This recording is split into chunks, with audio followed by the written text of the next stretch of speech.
سلام. امروز میخوایم مسیر یک موج صوتی نامرئی رو دنبال کنیم. موجی که وارد بدن میشه و پس از برخورد با بافت‌های مختلف با انبوهی از اطلاعات برمیگرده. اطلاعاتی که در نهایت به یک تصویر پزشکی تبدیل میشن. اما پشت این اتفاق به ظاهر ساده دنیایی از مفاهیم فیزیکی نهفته است. در این فصل میخوایم این مفاهیم رو با هم بررسی کنیم و ببینیم امواج صوتی چطور میتونن آنچه را در درون بدن قرار داره برای ما آشکار کنن. به صورت تخصصی درباره فیزیک امواج اولتراسون و نحوه برهم کنش اونها با بافت‌های بدن صحبت میکنیم. اینکه این امواج در مسیر خودشون چه تغییراتی رو تجربه میکنن، چرا بخشی از انرژی اونها از بین میره، چرا بخشی بازتاب پیدا میکنه و چطور همین پدیده ها پایه تشکیل تصویر سونوگرافی میشن. هدف ما اینه که در پایان این فصل درک کنیم چرا موجی که با انرژی قابل توجهی از پروب خارج میشه در طول مسیر به تدریج ضعیفتر میشه و یک سونوگرافر چطور با شناخت این مفاهیم میتونه تنظیمات دستگاه رو به درستی انجام بده و بهترین تصویر ممکن رو به دست بیاره. دستگاه یک پالس اولتراسوند رو به داخل بدن ارسال میکنه. اما اولین اتفاقی که باعث میشه اصلاً تصویر سونوگرافی تشکیل بشه چیه؟ همه چیز از برخورد موج صوتی با مرز بین دو بافت با ویژگی‌های متفاوت شروع میشه. وقتی موج مثلا از کبد به یک رگ خونی میرسه، بخشی از انرژی اون به سمت پروب برمیگرده. درست مثل توپی که به دیوار برخورد میکنه و برمیگرده. این بازتاب‌های بسیار ضعیف همون پژواک‌ها یا اکوها هستند. دستگاه بعد از ارسال هر پالس منتظر میمونه تا این پژواک‌ها رو دریافت کنه و با استفاده از اونها تصویر رو بسازه. اما در این بین اتفاق مهم دیگه‌ای هم میفته.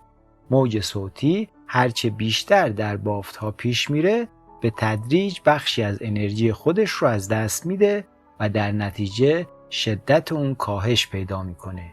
به این پدیده میرایی یا اتنویشن میگیم.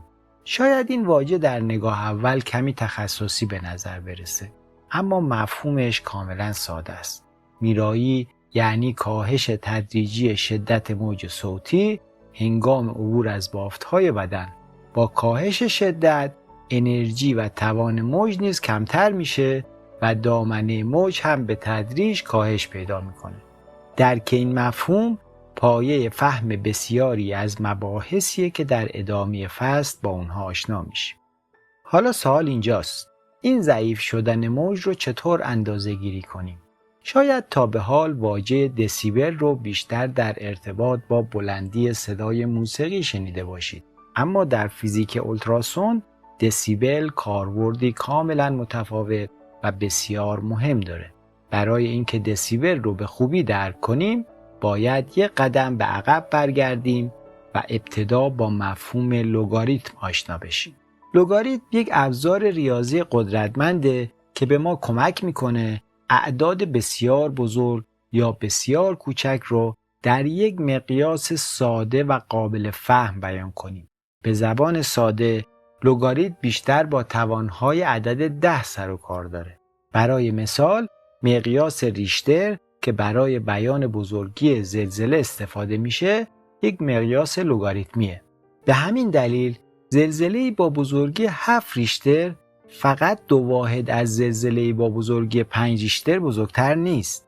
هر یک واحد افزایش در مقیاس ریشتر نشان دهنده 10 برابر افزایش در دامنه اندازه‌گیری و جهشی بسیار بزرگ در انرژی آزاد شده است. بنابراین زلزله 7 ریشتری نسبت به زلزله 5 ریشتری حدود 100 برابر دامنه بزرگتری داره. به همین دلیل اختلاف اعداد در یک مقیاس لگاریتمی بسیار بزرگتر از چیزیه که در نگاه اول به نظر میرسه. میتونیم بگیم مقیاس لگاریتمی مثل یک فشرده کننده اعداد عمل میکنه. یعنی به جای اینکه با اعداد بسیار بزرگ یا بسیار کوچک سر و کار داشته باشیم، اونها رو به اعدادی کوچکتر و قابل مقایسه تبدیل میکنه. به عنوان یک میانبر ذهنی فقط تعداد صفرهای توانهای عدد 10 رو بشمارید. مثلا 1,000,000 برابر با 10 به توان 6. پس لگاریتم اون در مبنای 10 برابر با 6 خواهد بود. به همین سادگی یک عدد بسیار بزرگ به یک عدد کوچک و قابل مدیریت تبدیل میشه. حالا برگردیم به دسیبل. دسیبل هم یک واحد لگاریتمیه، اما برخلاف چیزی که خیلی ها تصور میکنن، یک مقدار مطلق رو اندازه‌گیری نمیکنه، بلکه نسبت بین دو مقدار رو نشون میده. در سونوگرافی این نسبت میتونه بین شدت موج در لحظه خروج از پروب و شدت همون موج در نقطه دیگه از مسیر یا بین شدت موج ارسالی و پژواک دریافتی باشه. بنابراین دسیبل به ما نشون میده که یک سیگنال چند برابر قوی‌تر یا چند برابر ضعیف‌تر شده. حالا چند قانون سرانگشتی بسیار کاربردی رو با هم یاد بگیریم.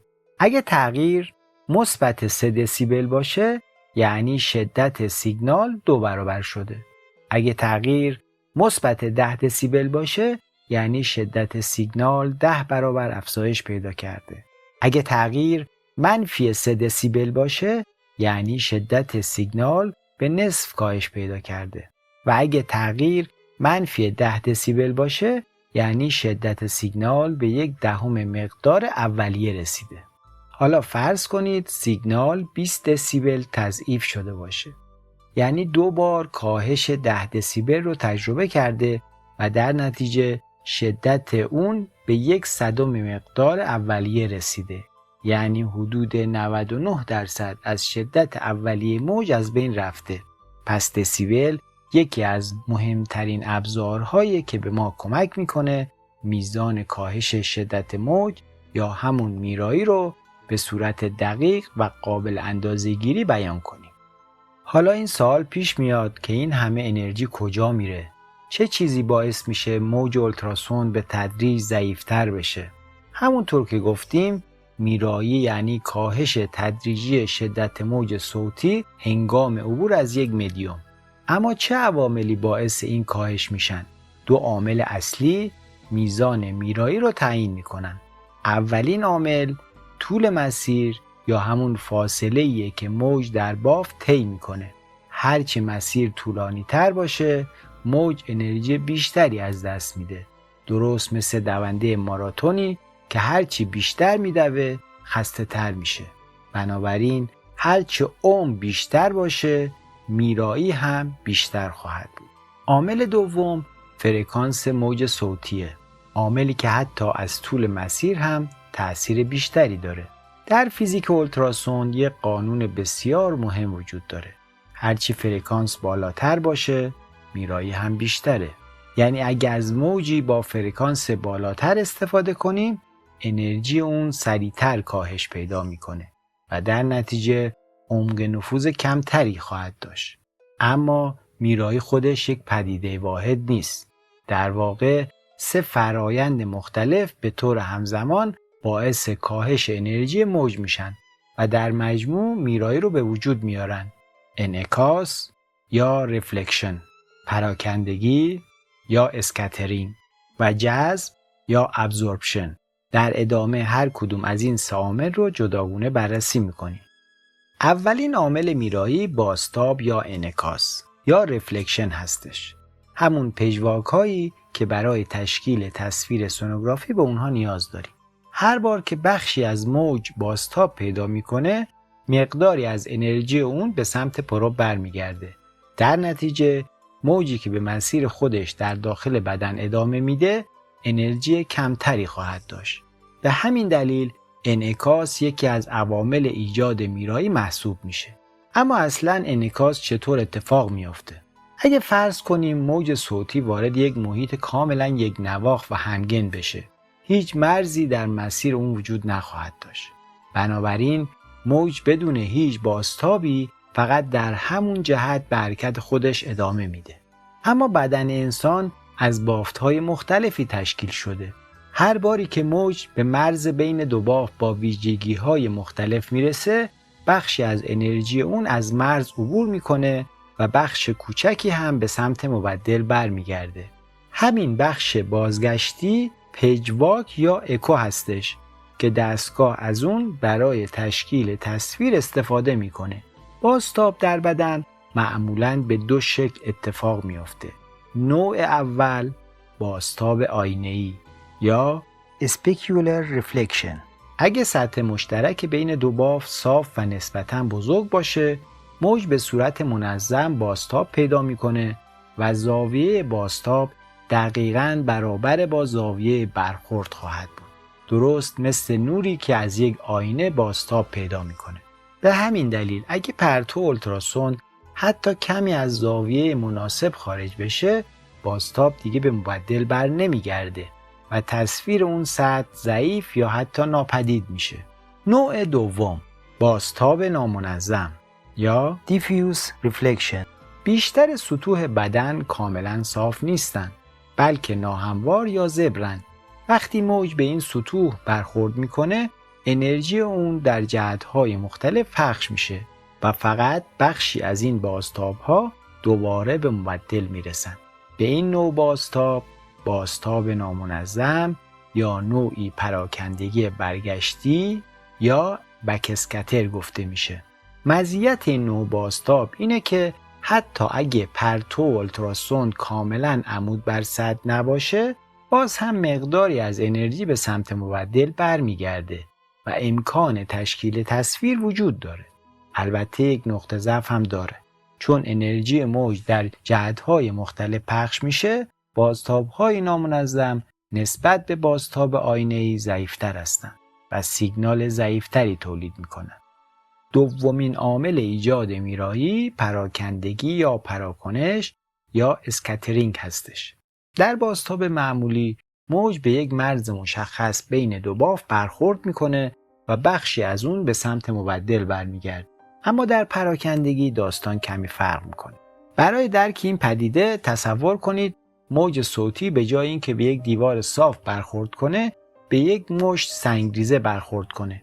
وقتی موج صوتی با ساختارهای بسیار کوچکتر از طول موج خودش برخورد میکنه، انرژی اون به جای اینکه در یک جهت مشخص بازتاب پیدا کنه، در جهت‌های مختلف پخش میشه. به این پدیده پراکندگی میگه. در بدن سلول‌ها، گلبول‌های قرمز خون، رشته‌های کلاژن، کیسه‌های هوایی شش‌ها و بسیاری از ساختارهای ریز میتونن باعث ایجاد پراکندگی بشن. از اونجا که انرژی موج در جهت‌های مختلف پخش میشه، فقط بخش کوچکی از اون دوباره به سمت مبدل برمیگرده و بقیه انرژی در مسیرهای دیگه منتشر میشه. به همین دلیل پراکندگی هم یکی از عوامل ایجاد میرایی محسوب میشه. میزان پراکندگی به اندازه ساختاری که موج با اون برخورد میکنه و همچنین به فرکانس موج بستگی داره. پراکندگی با فرکانس رابطه مستقیم داره و هرچه اندازه این ساختارها نسبت به طول موج پرتو کوچکتر باشه، رفتار پراکندگی تغییر میکنه. یکی از مهمترین انواع پراکندگی ریلی یا ریلی اسکترینگ هستش. پراکندگی ریلی زمان اتفاق میفته که اندازه ذرات بسیار کوچکتر از طول موج پرتو باشن. در این حالت صدا در همه جهات به یک اندازه منعکس میشه. مثلا وقتی که پرتو موج صدا با گلبولهای قرمز خون برخورد میکنه.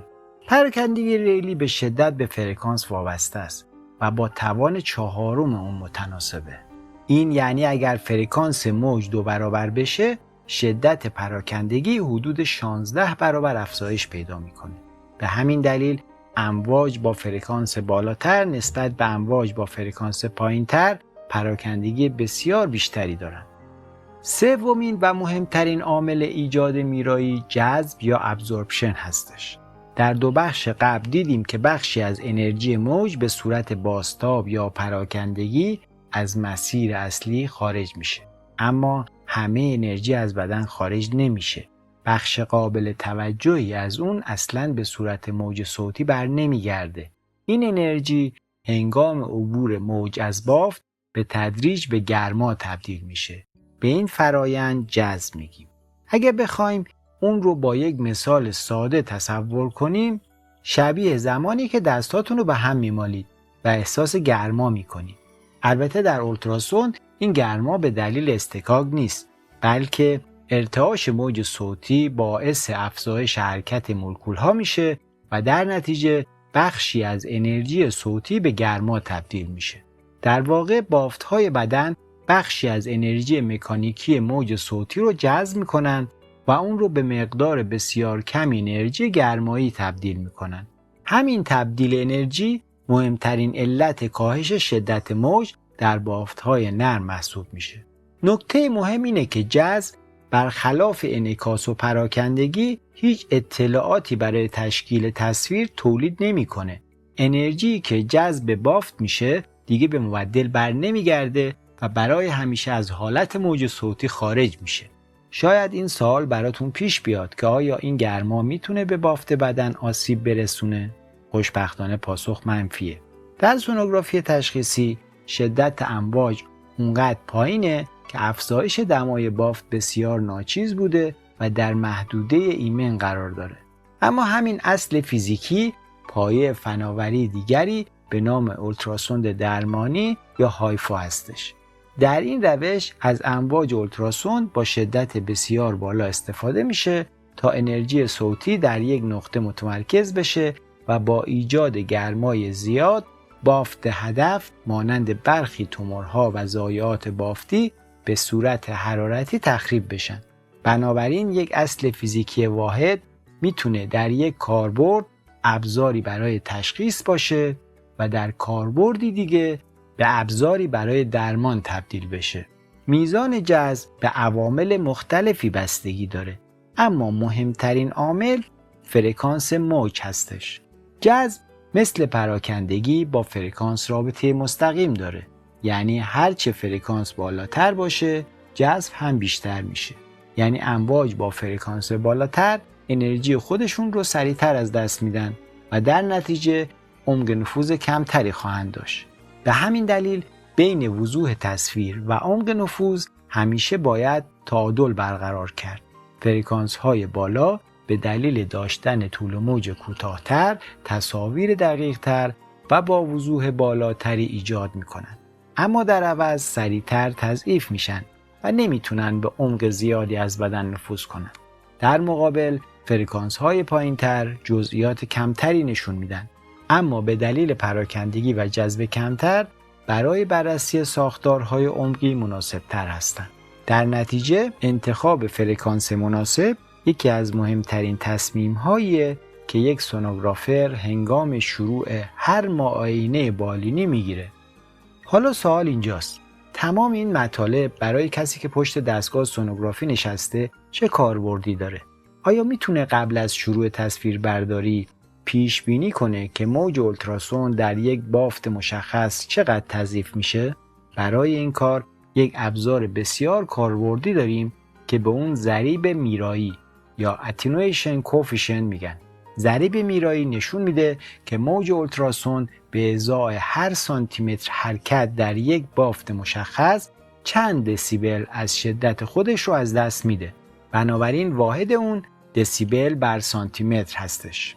میتونید ضریب میرایی رو مثل یک برچسب اختصاصی برای هر بافت در نظر بگیرید. برچسبی که به ما میگه من به ازای هر سانتیمتر این مقدار از شدت موج صوتی رو کاهش میدم. خوشبختانه برای بافت نرم یک قانون سرانگشتی بسیار مهم وجود داره که تقریباً همه سونوگرافرها اون رو به خاطر میسپارن. ضریب میرایی تقریباً برابر با نصف فرکانس موج بر حسب مگاهرتز هستش. حالا ببینیم این قانون در عمل چطور به ما کمک میکنه. فرض کنید از یک پروب 4 مگاهرتزی استفاده میکنیم. در این حالت ضریب میرایی برابر با 2 دسیبل بر سانتیمتر خواهد بود. یعنی موج اولتراسوند به ازای هر سانتیمتر حرکت در بافت نرم حدود 2 دسیبل از شدت خودش رو از دست میده. حالا فرض کنید عضو مورد نظر در عمق 5 سانتیمتری قرار داره. در مسیر رفت موج 5 سانتیمتر حرکت میکنه. در نتیجه 5 ضرب در 2 مساوی 10 دسیبل خواهد بود. و همونطور که قبلا یاد گرفتیم منفی 10 دسیبل یعنی شدت موج به حدود 1/10 مقدار اولیه کاهش پیدا کرده. اما هنوز کار تمام نشده. برای تشکیل تصویر پژواک باید همین مسیر رو دوباره به سمت مبدل برگرده. یعنی موج در مجموع 10 سانتی متر مسیر طی میکنه. 5 سانتی متر رفت و 5 سانتی متر برگشت. پس میرایی کل برابر خواهد بود با 10 ضرب در 2 مساوی با 20 دسیبل. یعنی شدت موجی که در نهایت به مبدل برمیگرده فقط حدود 1/100 شدت اولیه است. به عبارت دیگه حدود 99% از شدت اولیه موج در طول این مسیر از بین رفته.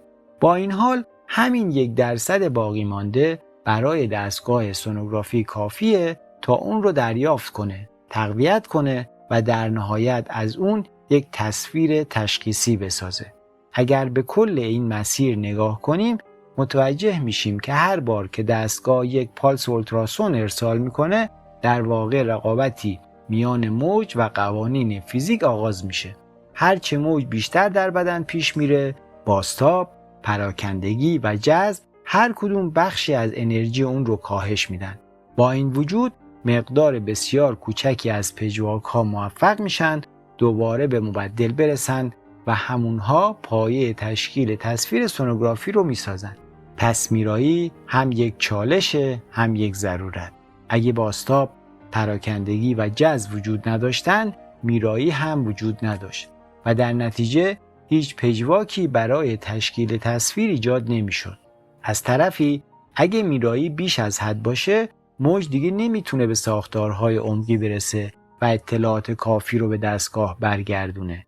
پس هنر سونوگرافی در برقراری تعادل میان فرکانس، عمق نفوذ، بازتاب، پراکندگی و جذبه.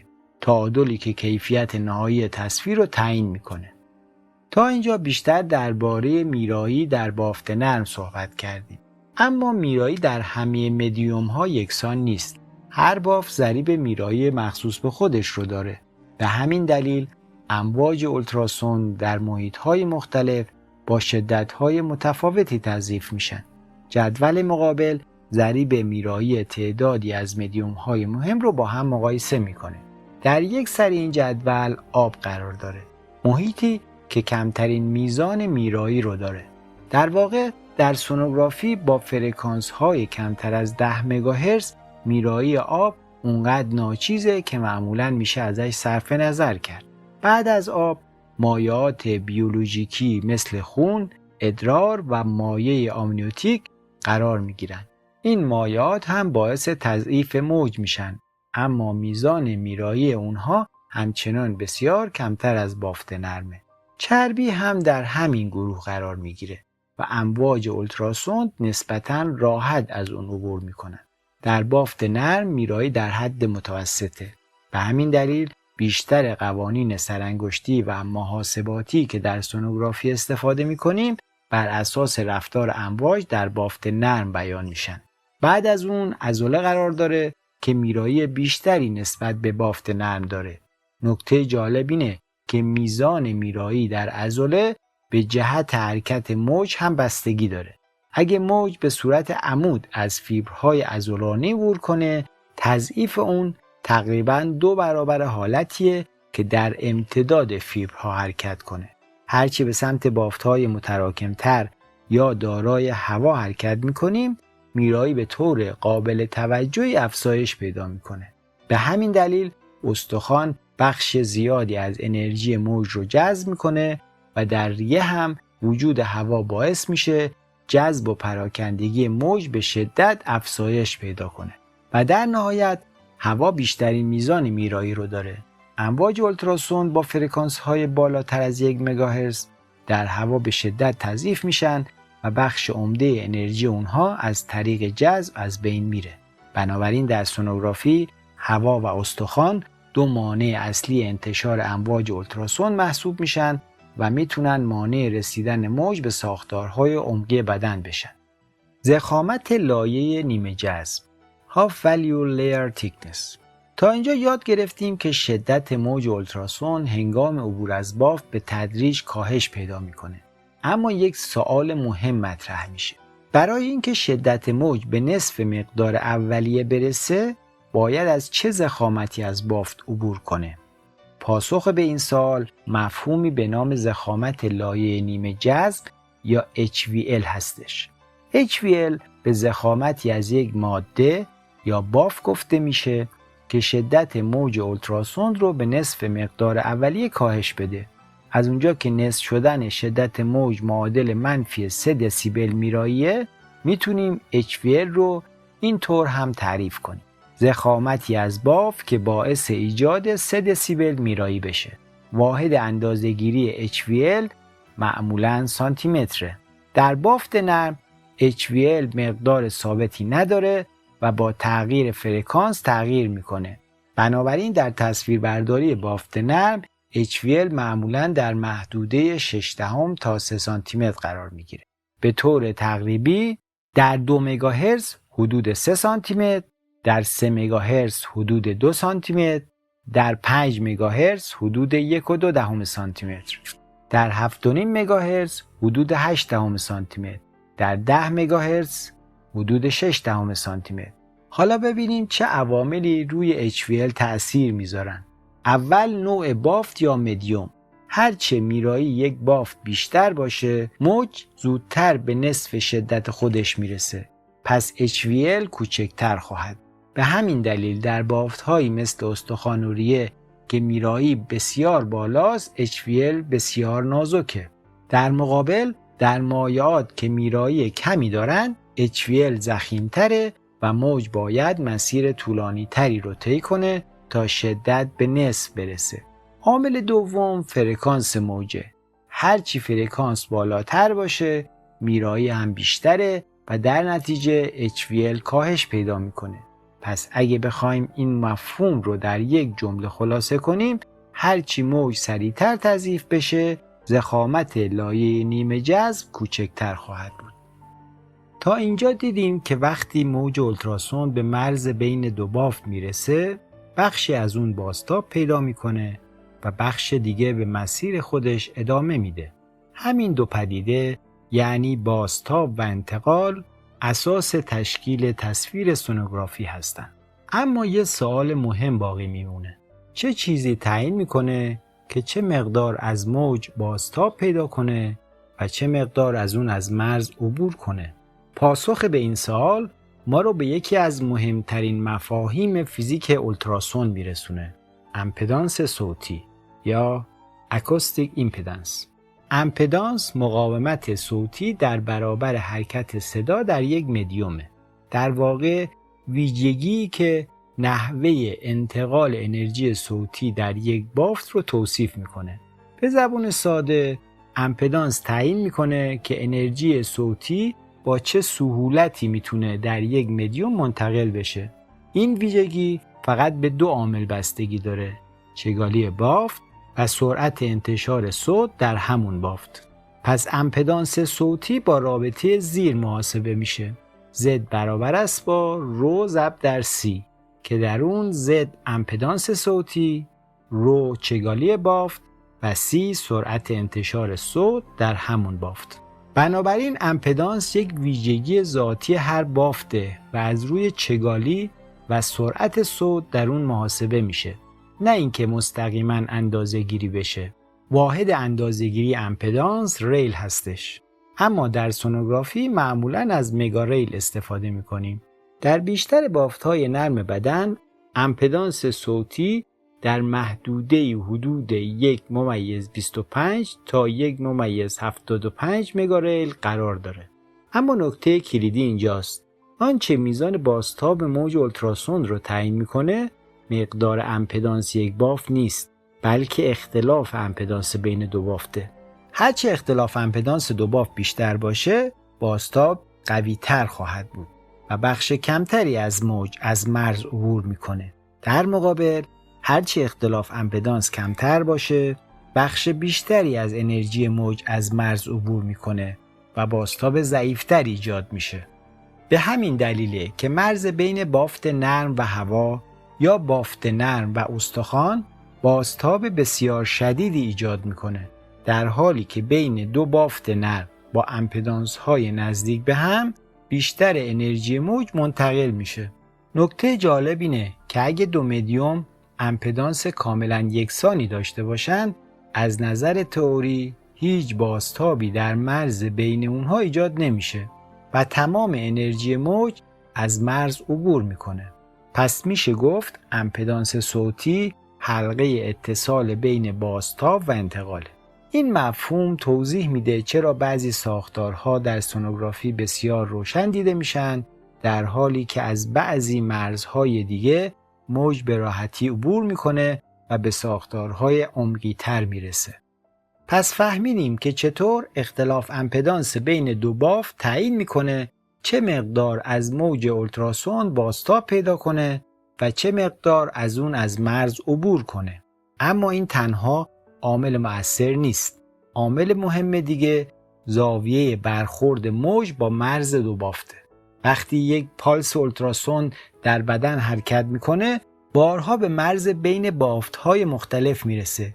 رفتار موج در این لحظه یعنی مقدار بازتاب و انتقال تا حد زیادی به زاویه برخورد اون بستگی داره.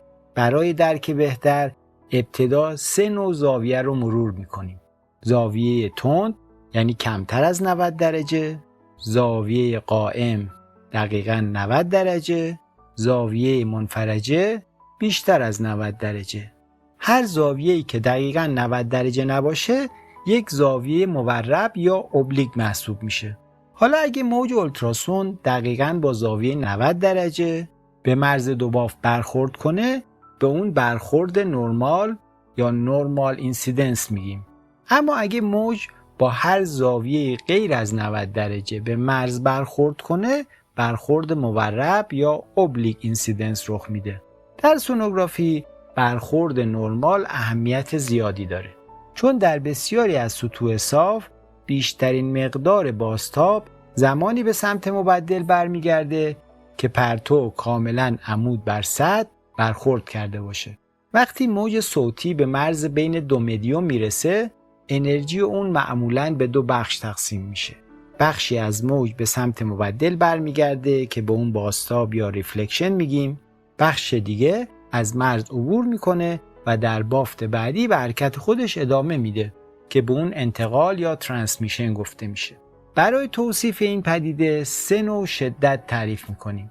شدت برخورد یا incident intensity، شدت موج درست قبل از برخورد با مرز دو بافت.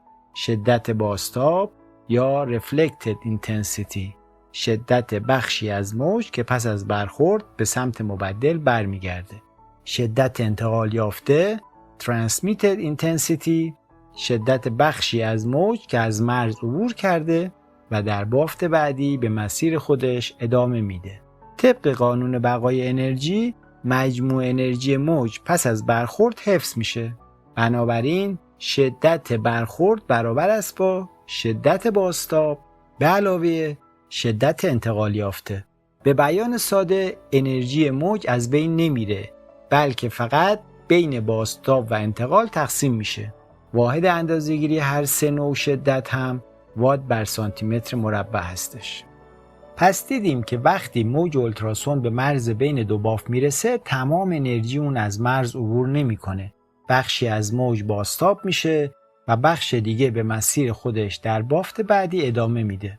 حالا سوال اینه که دقیقاً چه مقدار از انرژی بازتاب میشه و چه مقدار منتقل میشه؟ برای پاسخ به این سوال از 2 کمیت مهم استفاده میکنیم: ضریب شدت انعکاس یا IRC و ضریب شدت انتقال یا ITC. ضریب شدت انعکاس Intensity Reflection Coefficient. ضریب شدت انعکاس یا IRC نشون میده چند درصد از شدت موج برخورد بعد از رسیدن به مرز دو مدیوم به سمت مبدل بازتاب پیدا میکنه. در مرز بین دو بافت نرم، چون اختلاف امپدانس صوتی خیلی کمه، مقدار بازتاب هم بسیار ناچیزه. معمولاً حدود 1% یا حتی کمتر از شدت موج برمیگرده. اما هرچی اختلاف امپدانسی بین دو مدیوم بیشتر باشه، مقدار بازتاب هم افزایش پیدا میکنه. به همین دلیل در مرزهایی مثل بافت نرم و استخوان یا بافت نرم و هوا، درصد بسیار بیشتری از انرژی موج بازتاب پیدا میکنه. ضریب شدت انتقال Intensity Transmission Coefficient در مقابل ضریب شدت انتقال یا ITC نشون میده چند درصد از شدت موج پس از برخورد به مرز از اون عبور میکنه و وارد بافت بعدی میشه. در مرز بین دو بافت نرم چون بازتاب بسیار کمه تقریبا تمام انرژی موج منتقل میشه، یعنی معمولاً حدود 99% یا بیشتر. اما هرچه بازتاب بیشتر بشه انتقال کمتر میشه. بنابراین در مرزهایی که اختلاف امپدانس زیاده مثل مرز بافت نرم و استخوان بخش کمتری از انرژی میتونه وارد بافت بعدی بشه. هر دو ضریب IRC و ITC به صورت درصد بیان میشن و هیچ واحدی ندارن.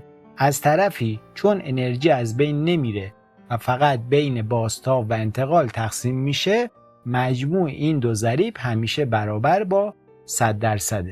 یعنی IRC به علاوه ITC مساویه با 100%. یعنی اگه 1% از انرژی بازتاب بشه 99% اون منتقل میشه. هرچی مقدار بازتاب افزایش پیدا کنه انتقال دقیقاً به همون اندازه کاهش پیدا میکنه. فقط یک نکته مهم رو به خاطر داشته باشید. شدت موج برخورد، شدت بازتاب و شدت انتقال یافته همگی با واحد وات بر سانتی متر مربع اندازه گیری میشن. اما IRC و ITC فقط نسبت این شدت ها هستند. در نتیجه بدون واحد بوده و فقط به صورت درصد بیان میشن. بازتاب و انتقال در برخورد نرمال. تا اینجا دیدیم که مقدار بازتاب به اختلاف امپدانس صوتی بین دو مدیوم بستگی داره. حالا بیایید ساده ترین حالت برخورد موج با یک مرز بافتی رو بررسی کنیم. فرض کنید موج اولتراسون دقیقاً با زاویه 90 درجه به مرز بین دو بافت برخورد کنه. به این حالت برخورد نرمال یا نورمال اینسیدنس گفته میشه. در برخورد نرمال تنها عاملی که مقدار بازتاب رو تعیین میکنه اختلاف امپدانس صوتی دو مدیومه. یعنی اگر دو بافت امپدانس یکسانی داشته باشند موج بدون هیچ بازتابی از مرز عبور میکنه. هرچه اختلاف امپدانس بیشتر باشه مقدار بازتاب هم بیشتر میشه و در نتیجه انرژی کمتری از مرز عبور میکنه. پس میشه این موضوع رو خیلی ساده اینطور خلاصه کرد. اگه امپدانس دو مدیوم برابر باشه بازتابی ایجاد نمیشه. اگه اختلاف امپدانس کم باشه بازتاب هم کم خواهد بود و اگه اختلاف امپدانس زیاد باشه بازتاب به مقدار قابل توجهی افزایش پیدا میکنه. برای اینکه بتونیم مقدار دقیق این بازتاب رو محاسبه کنیم از ضریب شدت انعکاس یا IRC استفاده میکنیم. در برخورد نرمال مقدار IRC از رابطه زیر به دست میاد. در این رابطه Z1 امپدانس صوتی مدیوم اوله، Z2 امپدانس صوتی مدیوم دوم. این فرمول به خوبی نشون میده که هرچی اختلاف بین Z1 و Z2 بیشتر باشه مقدار IRC افزایش پیدا میکنه. در کنار بازتاب بخشی از موج نیز از مرز عبور کرده و وارد مدیوم دوم میشه. این بخش با ضریب شدت انتقال یا ITC نشون داده میشه. مقدار ITC از 0 تا 100% متغیره و به صورت ساده از این رابطه به دست میاد. ITC برابر است با 100% منهای IRC یا به شکل ریاضی زیر. دوباره یادآوری میکنیم که بنا به قانون بقای انرژی در هر مرز بافتی مجموع بازتاب و انتقال باید برابر با کل انرژی موج برخوردی باشه. یعنی IRC به علاوه ITC برابر با 100%. به بیان ساده هرچه بازتاب بیشتر باشه انتقال کمتره و هرچی انتقال بیشتر باشه بازتاب کمتره. بنابراین در مرز بین دو بافت نرم اختلاف امپدانس معمولاً کمه و همین دلیل فقط حدود 1% یا کمتر از شدت موج بازتاب پیدا میکنه و بیش از 99% اون به بافت بعدی منتقل میشه. این ویژگی باعث میشه امواج اولتراسون بتونن از لایه‌های مختلف بافت نرم عبور کنن و به ساختارهای عمقی بدن برسن. بازتاب و انتقال در برخورد مورب. تا اینجا رفتار موج اولتراسون رو در برخورد نرمال بررسی کردیم. یعنی حالتی که پرتو دقیقاً با زاویه 90 درجه به مرز بین دو بافت برخورد میکرد. دیدیم که در اون شرایط مقدار بازتاب فقط به اختلاف امپدانس صوتی دو مدیوم بستگی داشت. اما در عمل همه پرتوهای اولتراسوند عمود بر سطح بافت‌ها برخورد نمی‌کنند. بسیار از اونها با زاویه غیر از 90 درجه به مرز میرسند. به این حالت برخورد مورب یا اوبلیک اینسیدنس گفته میشه.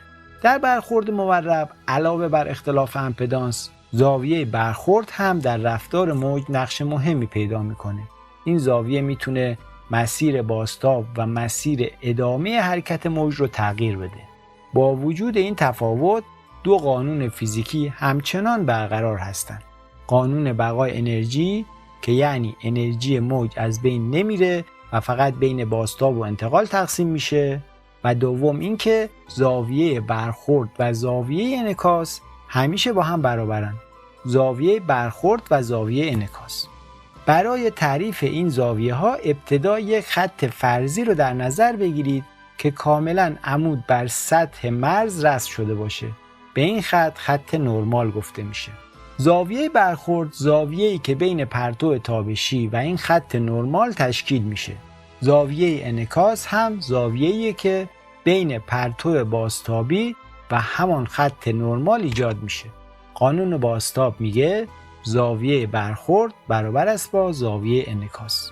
برای مثال اگه موج با زاویه 30 درجه نسبت به خط نرمال به سطح برخورد کنه، در صورت بازتاب هم با همون زاویه 30 درجه و در سمت مقابل خط نرمال برمیگرده.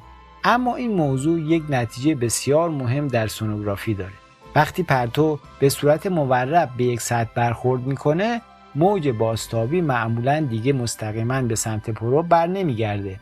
بنابراین با اینکه بازتاب اتفاق افتاده، ممکنه پروب پژواک کافی رو دریافت نکنه و اون سطح در تصویر کم رنگتر دیده بشه یا حتی کاملا ناپدید بشه.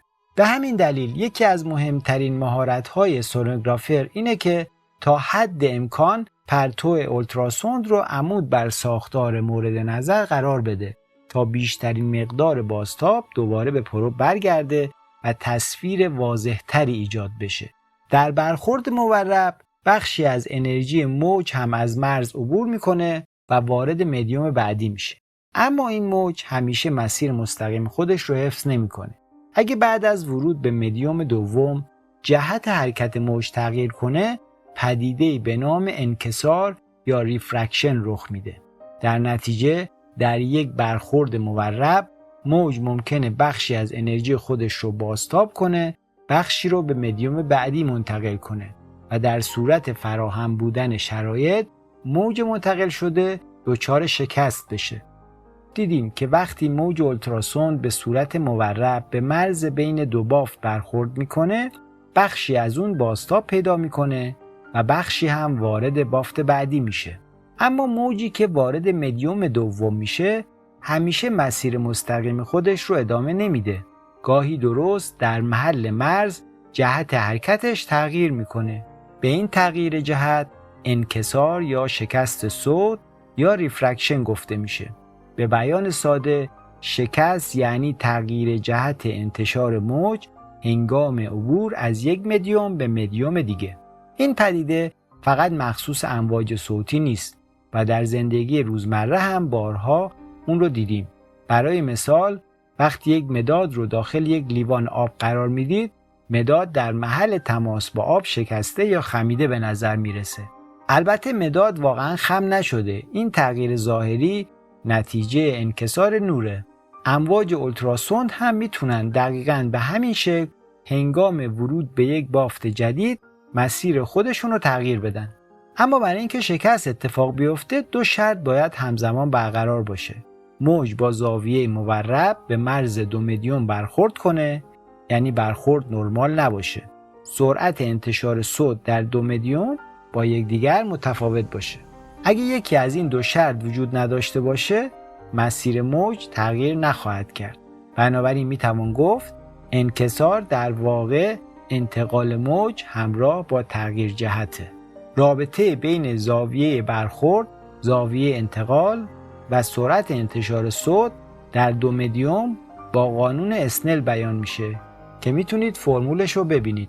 در این رابطه تتا آی زاویه برخورد، تتا تی زاویه انتقال یا زاویه انکسار، C1 سرعت انتشار صوت در مدیوم اوله، C2 سرعت انتشار صوت در مدیوم دوم. این رابطه یک نکته بسیار مهم رو نشون میده. اگه سرعت انتشار صوت در دو مدیوم برابر باشه، زاویه انتقال با زاویه برخورد برابر خواهد بود و موج بدون تغییر جهت مسیر خود رو ادامه میده. در این حالت انکساری رخ نمیده. اما اگر سرعت انتشار صوت در هر دو مدیوم متفاوت باشه، مسیر موج تغییر میکنه. اگه سرعت صوت در مدیوم دوم بیشتر از مدیوم اول باشه، موج از خط نرمال دور میشه و زاویه انتقال بزرگتر از زاویه برخورد خواهد بود. برعکس، اگه سرعت صوت در مدیوم دوم کمتر باشه، موج به خط نرمال نزدیک میشه و زاویه انتقال کوچکتر از زاویه برخورد خواهد شد. در اغلب بافت‌های نرم بدن مانند چربی، عضله، خون و مایعات، سرعت انتشار صوت اختلاف زیادی با یکدیگر ندارند. به همین دلیل مقدار انکسار معمولاً بسیار کم و در حد چند درجه است. اما در مرزهایی که اختلاف سرعت بیشتره، مانند مرز بین بافت نرم و استخوان، انکسار میتونه قابل توجه باشه و مسیر موج رو به طور محسوسی تغییر بده. این تغییر مسیر از نظر تصویربرداری اهمیت زیادی داره، زیرا ممکنه پژواک از محل واقعی خود به پرو برنگرده. در نتیجه دستگاه محل بازگشت اکو رو اشتباه تفسیر کنه و ساختار مورد نظر در تصویر جابجا دیده بشه یا دچار اعوجاج بشه. در این فصل سعی کردم مطالب رو به صورت پیوسته و منظم توضیح بدم تا ارتباط بین مفاهیم حفظ بشه. به همین دلیل اگه در بعضی قسمت‌ها احساس کردید مطالب کمی فشرده هستن، پیشنهاد میکنم ویدیو رو متوقف کنید یا اون بخش رو یک بار دیگه ببینید. مطمئن باشید با مرور دوباره مفاهیم خیلی بهتر در ذهنتون تثبیت میشن. اما در فصل هفتم بررسی میکنیم که دستگاه سونوگرافی چطور محل دقیق هر اکو رو در بدن تشخیص میده، عمق بازتاب‌ها رو چگونه محاسبه میکنه و در نهایت چطور همه این اطلاعات رو به یک تصویر تبدیل میکنه. پس در فصل هفتم همراه من باشید.